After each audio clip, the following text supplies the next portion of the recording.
بسم اللہ الرحمن الرحیم۔ السلام علیکم سامعین، اسم ذات اللہ اور اللہ کی صفات، ان سے اگر انسان چاہے تو بہت کچھ فائدہ مل سکتا ہے۔ یہی وجہ ہے کہ اللہ تعالیٰ قرآن میں فرماتا ہے کہ میرا ذکر کثرت سے کرو، اور اگر تم میرا ذکر یہاں کرو گے تو تمہارا ذکر میں عرش پہ کروں گا۔ تو یہ ثابت تو ہو گیا کہ ذکر کا بہت بڑے فائدے ہیں، لیکن مسئلہ یہ ہے کہ ذکر کس طرح کرنا چاہیے، اور صفات کا ذکر، اسم ذات اللہ کی صفات کا ذکر کرنا کس طریقے سے ہونا چاہیے تاکہ ہمارے جو بگڑے ہوئے کام ہیں وہ بن جائے۔ آپ کے، ہمارے، ہم سب کے بہت سارے ایسے کام ہیں جو نہیں ہوتے، پھر ہم کیا کرتے ہیں؟ وظائف کے پیچھے چلے جاتے ہیں، لوگوں کے پیچھے جاتے ہیں کہ ہمارے لیے دعا کریں۔ حالانکہ اگر دعا کروانا ہے تو سب سے بڑی دعا آپ کے والدین ہیں جو آپ کے لیے دعا کریں گے، ان سے دعا کروائیں۔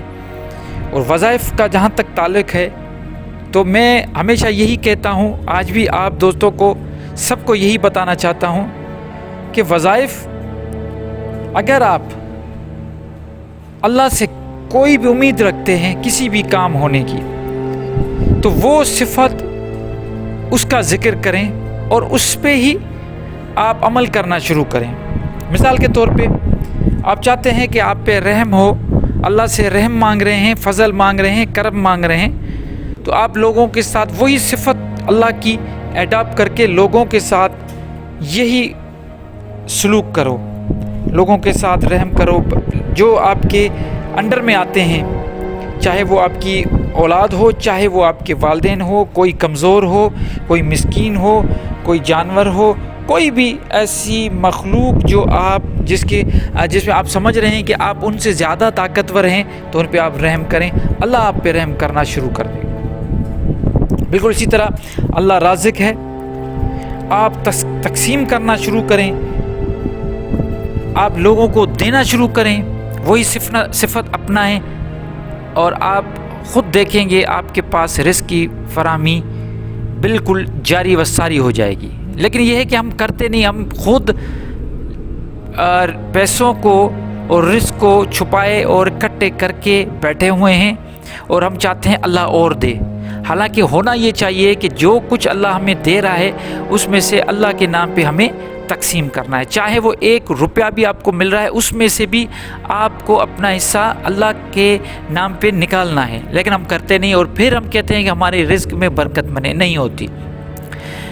بالکل اسی طرح آپ اللہ کا جب شکر ادا کرتے ہیں تو آپ کو لوگوں کا شکر ادا کرنا شروع کرنا پڑے گا۔ آپ گریٹیٹیوڈ دیں لوگوں کو، چھوٹی چھوٹی باتوں پہ آپ لوگوں کو کہیں آپ کا بڑا شکریہ، آپ نے میرا یہ کام کیا۔ آپ کو اس طریقے سے چلنا ہے۔ آپ اگر چاہتے ہیں آپ کی توبہ قبول ہو تو آپ کو معاف کرنا پڑے گا لوگوں کو، دشمن کو، آپ کا سب سے بڑا دشمن ہے، اس کو معاف کرو۔ تو یہ صفات آپ جب استغفار، اللہ غفور رحیم ہے، تو آپ کو بھی لوگوں کو معاف کرنا پڑے گا۔ جب تک آپ معاف نہیں کریں گے اللہ بھی معاف نہیں کریں گا۔ تو یہ اصل جو کام ہے ذکر اذکار کے، وہ اس طریقے سے ہوتے ہیں، عملی ہوتے ہیں۔ ایسا بالکل نہیں ہوتا یہ ساری باتیں کتابی، یا یہاں تک تو ٹھیک ہے کہ آپ بیٹھ کے مراقبے پہ اللہ اللہ کریں، یا قیوم یا حی یا قیوم کرتے رہیں، اللہ اللہ کرتے رہیں، آپ کے بگڑے ہوئے کام بنیں گے۔